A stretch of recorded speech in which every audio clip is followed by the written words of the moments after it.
So sa video na ito, pag-uusapan natin yung Easy2 Lotto. Yung mga nagtitrain dyan, alam ko maraming nagtitrain ngayon o maraming gustong malaman kung paano mag-enter ng mga number sa ating machine. So dito sa video na ito, ituturo natin step by step. Sa ngayon, ang ituturo ko muna ngayon ay Easy2 Lotto. So, sa Easy2 Lotto, meron tayo ditong 1, 2, 3. Meron tayong 1, 2, 3 na boxes. Okay? May 3 boxes tayo dito. So, example, hindi alam ni customer yung kung paano magguhit dito. So, dito sa papel na to, iguguhit natin dito.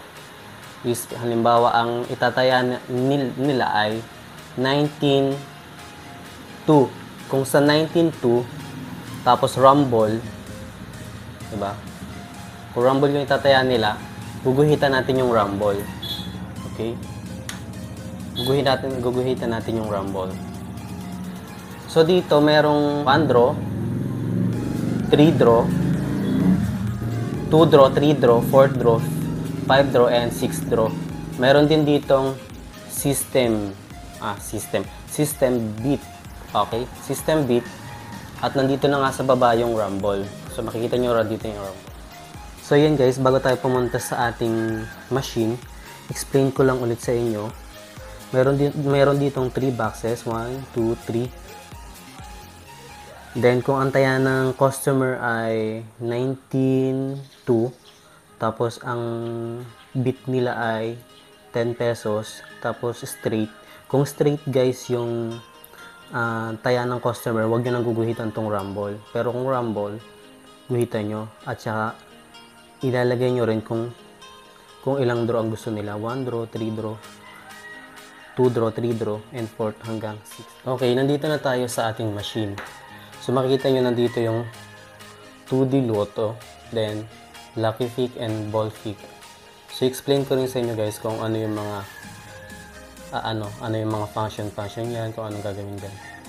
So, dito muna tayo sa 2D Lotto. So, makikita nyo agad dito, may first draw, then straight. Kung rumble yung taya, di ba sabi ko nga sa inyo doon sa papel, huwag nyo nang guguhitan yung rumble. Kung rumble yung, huwag nyo nang guguhitan yung straight. Kung straight.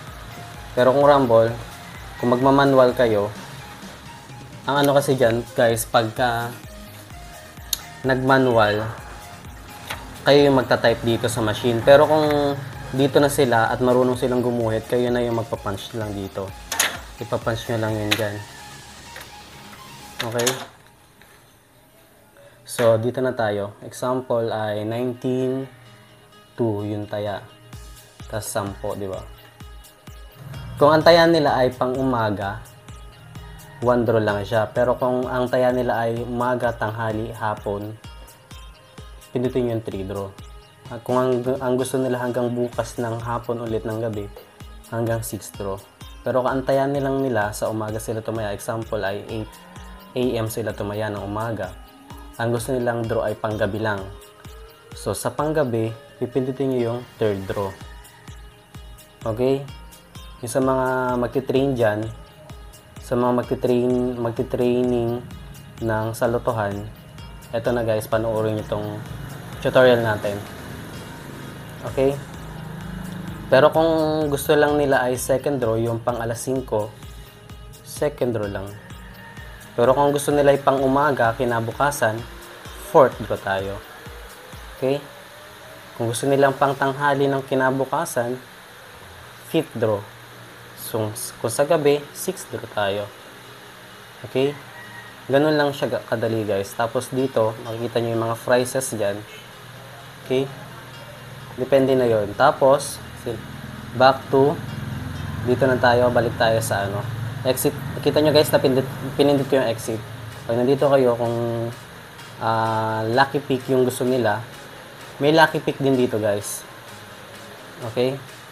Dito may lucky pick din. Dito kasi, example, sa lucky pick dito, sa kabila, dito. So, dito sa lucky pick, guys, meron ditong number of boards. Di ba meron lang naman tayong number of boards dito ng 3? 3 lang naman dito, di ba? 1, 2, 3, di ba? 3 lang yan. Kaya, ang gagawin mo dyan, sample, straight. 3. Lagay mo, 3. Magkano amount? 10 pesos. Sa 3, ibig sabihin ng 3, mula umaga, tanghali, hapon. Yun yung first draw, second draw, and fourth draw. First draw, second draw, third draw. Kaya 30 pesos, tigsa 10 siya na 3. Okay? Yung sabi ko nga, pagka rumble, huwag nyo kakalimutan guys na pindutin ang rumble kung rumble yung taya o laban noong customer nyo. Okay? Okay. So, dito na lang siguro guys yun. At dito rin tuturo ko sa inyo yung ball pick. Ang ball pick, wala naman siyang pinagkaiba eh. Number of tickets. Diba? 2 ticket. Tapos, board 3. Amount 50. So, 300. Ganun lang siya guys, kadali. So, yun na. And thank you for watching guys. So, kung may mga comment pa kayo, comment nyo lang dyan sa ating kung ano yung gusto nyong malaman pa about sa PCSO dito sa machine.